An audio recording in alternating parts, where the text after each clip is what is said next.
Alright guys, so got a little special treat for you guys today. We're gonna be working on this two-door Tahoe.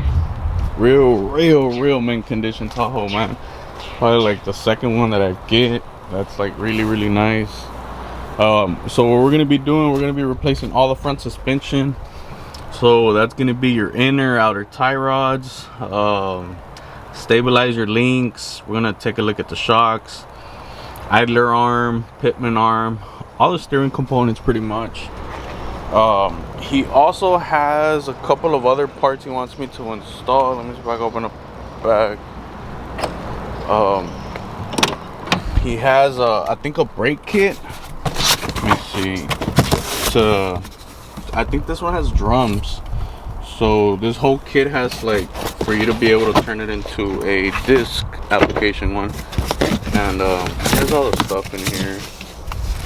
And then these are for the front, I believe. Yep, these are for the front. And I think he also has a sway bar from Beltech that he wants to install. And here we go. This is the brake kit for the rear. I'm not sure what company makes it, but it looks pretty cool. It kind of reminds me of the Willwood one. But it has all this stuff on there, the brackets, the discs, the calipers, the lines. So I mean, it shouldn't be too bad to put on. I guess the only thing would be running the line for the emergency brake. Real badass product, man. Been waiting a couple of weeks to do this one because we're kind of busy, because on this one I probably will take 2 to 3 days to do it. And then make sure everything's on there right, test it out and everything. And then the sway bar and the brakes, and oh, I also gotta get them bearings. Bearings on the hub. You take bearings and then you gotta pack the bearing with a bunch of grease. But other than that, man, the truck is pretty mint condition. It's really nice. I think he's like the second owner or something. Which, I mean, like, come on, man, check out the interior on this thing. Beautiful. Real nice. So we're gonna go ahead, put it inside. That's the original carpet right there. I'm gonna go ahead and put it inside, jack it up, take the wheels off, and then start taking it apart. I'll probably just mess with the front for today, and then I'll start on the brake kit tomorrow. And what's today? Tuesday, Wednesday, Thursday. I should be done with it by Thursday or Friday. But yeah, man, guys, real beautiful truck. And then update on the blue one. The next thing on it will be the diff. Transmission's good, and we're gonna start building the engine on that one. And then we're gonna start looking at the turbo setup that we're gonna do on it, and she'll be pretty much done. And then we can start testing it out, see how good she does. I might not do like a 4-link suspension in the rear. Kind of want to, but see how good I am on time on that. Alright guys, so I got the suspension off. I don't know if you guys are familiar with this type of braking system or the way the hubs are on this thing. So basically you have to remove that nut. There's a cotter pin that goes in between them. The cotter pin goes in here or here. It has multiple holes for the cotter pin to go in. So basically the nut holds everything in place like that, and it just goes tight. It doesn't go like impact tight or, you know, like stupid tight. And the way this thing works, well, the hub sits on the spindle. This thing takes a lot of grease right here, or it's recommended to like grease it up. And then on the inside portion of the hub, it takes a bearing. So you usually pack these bearings with grease and, you know, nice and greased up, and then it takes this like little locking mechanism, and more like a lock washer, but it's just to keep it all in there in place. See how it has that little tooth part right here? So that goes in here. It's like a guide pretty much, and then the nut sits there and keeps it all nice and tight right there. So on this one, what we're gonna do, well, we're basically replacing everything. We're gonna go ahead and replace those bearings, pack them with grease and everything, put his new brakes on. I got the old ones off. His whole steering stuff is off. That pitman arm is coming off too. And then let me show you guys the idler arm and all this stuff right here, inner outer tie rods, all of this stuff is gonna get replaced. This one, you see, it was loose. I don't know why. This one too, it was loose. I don't know, you know, I wasn't the last person to touch this. Somebody else did. And then for some reason right here, I guess this thing broke off and they just put this on there with duct tape and stuff. So all of this is getting replaced. You know, the suspension should be nice and tight once we get done with it. I am gonna go ahead and get some Moog parts for this one. I did a rough country lift on a extended cab, and the guy brought me all Moog parts and they work pretty good. But I mean, if it was just inner and outer tie rods, you could do Master Pro, you know, the O'Reilly's brand. But for this case, we're gonna go ahead and get all the Moog stuff. He did want everything replaced, so we're gonna go ahead and do that. Once all that stuff is on there, we're gonna go ahead and put on the beltech sway bar. So that thing is getting replaced. The other one's more nice and beefier and heavier, new bushings and everything. I mean, this one's still pretty heavy, but you know, the other one's better for turning and all that stuff. So right now I'm gonna go to O'Reilly's and go get all the stuff that I need, and then I'll be right back and we'll finish this stuff up. Okay, so I just got back. I'm gonna show you guys the seals and the bearings and the part numbers in case you guys need to do your brakes, or you know, y'all are curious on doing the same setup on this one. Okay, so the first one we have, these are all from like O'Reilly's and stuff. Let me see, I'll set them up.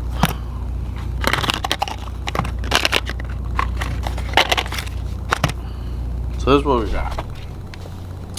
Basically the bearing for the front, the rear, and the seal. So this is the bearing for the rear.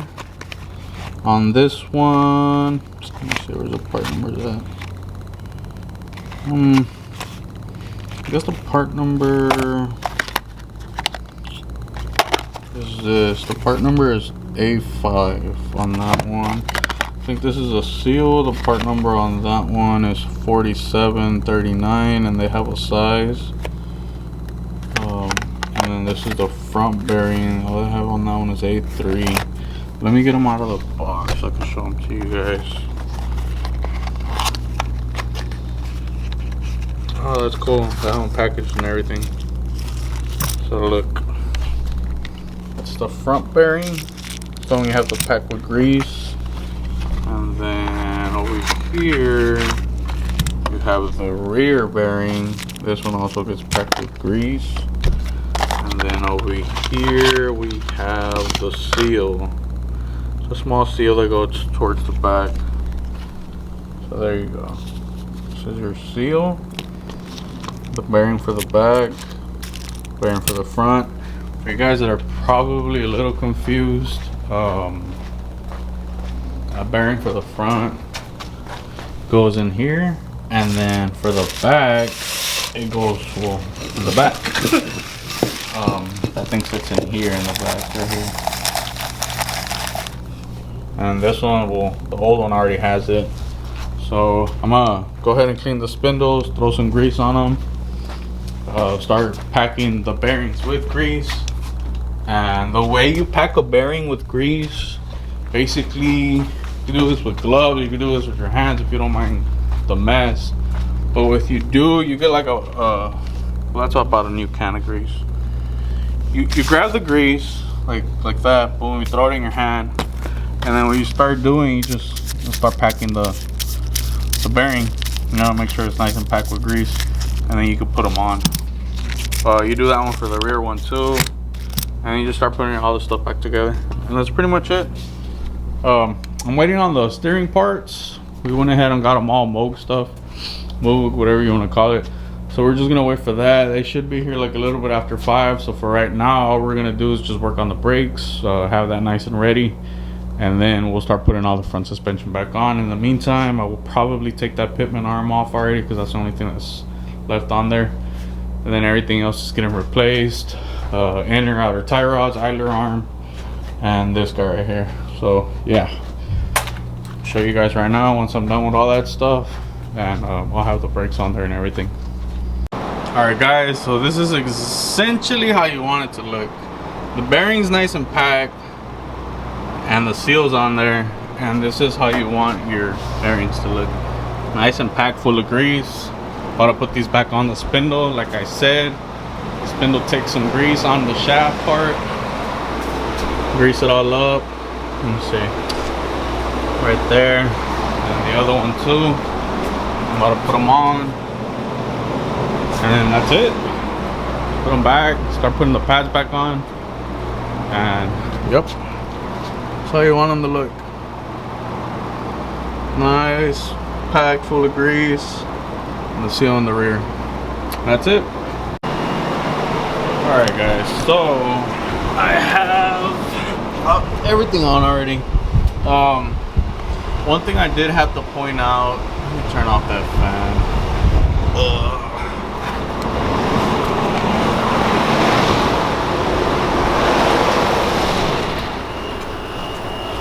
Well, the new brakes are on, whatever. Inner, outer tie rods, pitman arm, all that stuff. I'm doing the sway bar and turns out it doesn't fit. So I had to cut about half an inch off the sleeve that goes in the middle, and here you go. Because I mean, I don't know, the people that design this stuff or whatever, they don't take for account the metal and I guess the thickness of the sway bar. Another thing is, whenever you do these, just like the Hellwick, beltech, whatever, same thing, put grease on it, that way you can maneuver it back and forth real easily. So you can see there's plenty of grease in there, plenty of grease in there. So yeah, I had to cut about half an inch, and you see that was enough to get the nut on there, so that's enough for me to tighten it up. It's still nice and I guess straight, you could say. It's not like dipped too much right there. You see, bro, there you go, perfect, you can see it. And over here the same thing. Because I did try using the old sleeves from the other sway bars, but they were too short and the sway bar was kind of like leaning down a little too much, so I was like, okay, well that kind of defies the purpose of it. So I just went ahead and cut about half an inch so I can get them in there. And this is what I'm gonna cut this guy right here, half an inch. So I'm gonna tighten all that stuff out, put the wheels on. Remember guys, use your cotter pins, that's what they're for. See, no vibrations, whatever, with time these things can come loose. Same thing for the outer tie rods. And then just adjust the sleeves right here, set the toe, and we're good to go. What's up guys, so it's day 2. Yesterday I saw we got done with the front. Today is gonna be the fun part. So basically this is his brake conversion kit. So these trucks come with drum brakes, and you guys can see these are calipers for disc brakes. So it's a pretty cool kit. You know, it has the brackets, the hardware, the calipers. The rotor should be in here somewhere, and some brake lines, and I'm pretty sure these are like the emergency brake lines right here, and these are your new brake lines. So the brakes got to get bled and everything. So far I was reading the instructions, you know, whatever, jack up the truck, remove the wheels, says you have to pull out the axles, and then there's other little stuff you have to do. So we'll see if I can do it without actually pulling out the axles, because I've done these brake conversion kits, but like for the newer bodies. But I mean, we weren't doing it like from drum to disc. We're actually doing like a 15-inch brake conversion ones, which the brackets are sort of similar, but these are actually really neat. So we're gonna see if I can do it without pulling out the axles. Because if not, I have to open up the diff, drain the oil, put new oil in there and all that stuff. So we'll start taking the wheels off, we'll start taking this bad boy apart and see what I can get away with and what I can't get away with. But other than that, it's a pretty nice kit. The company that makes it is called Right Stuff Detailing. So if you guys with the OBS's or other type of trucks, really cool kit. I didn't even know they had this on the market. But then again, I don't have an OBS, so why would I know? But yeah, start tearing this bad boy apart and show you guys what's in there. Alright guys, so let me give you a quick update of what I did. I already drained the oil and cleaned the pan. I cleaned the inside of the differential. I did have to pull out the axles. The brackets are on there already. They just take a spacer. It was literally the bolt. Bolt washer goes through the diff, and then the spacer, and then the same thing all three of them are on. And you put the bracket on, the nut, and you tighten them up. The brakes didn't fit. I had to get a reamer the holes a little bit, because you know those studs are a little bit bigger. I think this kit was more for like a C10 than an OBS, and the lug nuts are a little bit thicker compared to the ones from the C10. But yeah, that's all the material I had to ream out from both discs. But no man, this kit's pretty nice. You can see the brackets right here, and then I just set the plates to the side because I still have to disconnect them and access that little line, the brake line. I'm sure the new brake lines are gonna go connected to, and just bleed the brakes. So right now what I'm gonna do is put some lug nuts on, mock up the calipers, make sure everything's good, and then reroute the lines and everything, and then seal up the diff already. The diff's already clean. I already cleaned it out. And some gasket maker. I have it, let me see, over here. And then this one, you're supposed to let it cure.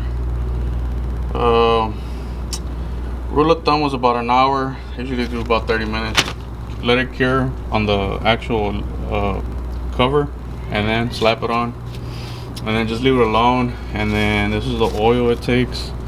It takes 2.5 of these, so we just went ahead and got 3 because you can't buy a half. But yep, probably gonna finish this one up tonight, if not tomorrow. Literally the only thing that's left right now, we already did all the hard stuff, is running the lines and bleeding them and everything. And then just add the oil, and then breaking the brakes, and that's pretty much it. But yeah, pretty cool kit. Everything's on there now. I just gotta figure out how to run the emergency brake cables. Unless they don't even take the emergency brake cable, but I'm pretty sure they do. I don't know, we'll figure it out. And then right here you have the calipers and the brake lines and some more hardware. That's pretty much it. We're almost finished. So pretty cool build. And then I have a surprise for you guys. This is probably gonna go on another video, but we're gonna go out of town in a couple of hours. Tune in and find out why.